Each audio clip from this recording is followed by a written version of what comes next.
झालेला आहे। अत्याचारातून त्या चिमुकलीला जावं लागलं, ज्या मानसिक अत्याचारातून तिच्या कुटुंबाला जावं लागलं, त्याच्यातून कुठे ना कुठेतरी या सबंध प्रकरणामध्ये त्यांची इतकीच मागणी होती की हा सबंध जी केस आहे ही फास्ट ट्रॅकमध्ये चालवली जावी आणि त्याच्यामध्ये फाशीची शिक्षा ही त्या आरोपीला मिळावी। खरं तर आरोपीची पार्श्वभूमी सुद्धा ही आधीच्या 1-2 केसेसमध्ये सुद्धा त्यांनी अशा पद्धतीचा काही विनयभंग आणि काही महिलांवरच्या अत्याचाराच्या संदर्भामधले गुन्हे त्यांच्यावर दाखल होते आणि वयस्कर अशी ही ती आरोपी व्यक्ती। मला आठवते ज्या वेळेला ही घटना घडली त्यावेळेला राज्याचे मुख्यमंत्री देवेंद्र फडणवीस साहेब असतील यांनीही थेट कुटुंबासोबत संवाद साधलेला होता। मी सुद्धा त्यांचे त्या पीडित मुलीचे आजोबा असतील आणि त्यांचे इतर नातलग असतील यांच्यासोबत मी त्यावेळेला संपर्कात होते। आदरणीय उपमुख्यमंत्री सुनेत्रा काकी सुद्धा तिथं प्रत्यक्षामध्ये त्या दोन्ही दाम्पत्यांना ते भेटून आलेले होते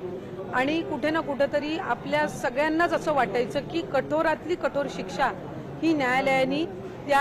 आरोपीला सुनवावी। आणि आज सरकारी वकील असतील, सर्व या सबंध केसमध्ये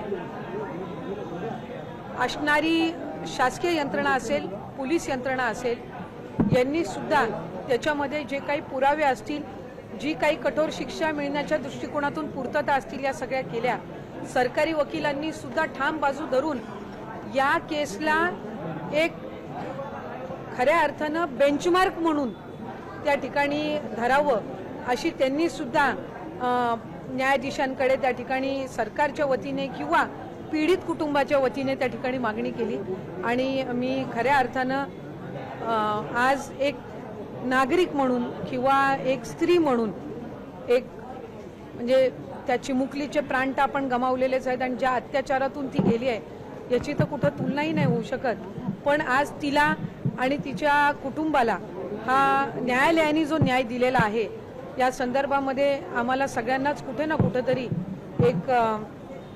त्या निमित्ताने मी म्हणेन की जिथं कुठं ती चिमुकली असेल तिच्या आत्म्याला आज नक्की शांती मिळाली असेल आणि तिच्या आईवडिलांची सुद्धा जी तिच्या कुटुंबाची सुद्धा जी धडपड होती की फाशीची शिक्षा ही त्या ठिकाणी त्या आरोपीला मिळावी, त्यातूनही कुठे ना कुठेतरी एक मानसिक समाधान त्यांना असेल की त्यांच्या चिमुकलीला ते त्या निमित्ताने न्याय देऊ शकले। त्यामुळे न्यायालयीन व्यवस्था सुद्धा ही या सगळ्या संदर्भामध्ये किती कणखर आहे आणि खऱ्या अर्थानं एक बेंचमार्क हा त्या निमित्ताने सेट झालेला आहे। आणि मला खात्री आहे की आजचा जो निकाल आहे याच्यातून कुठे ना कुठेतरी अशा पद्धतीच्या ज्या दुर्दैवी घटना आहेत याच्या संदर्भामध्ये कडक भूमिका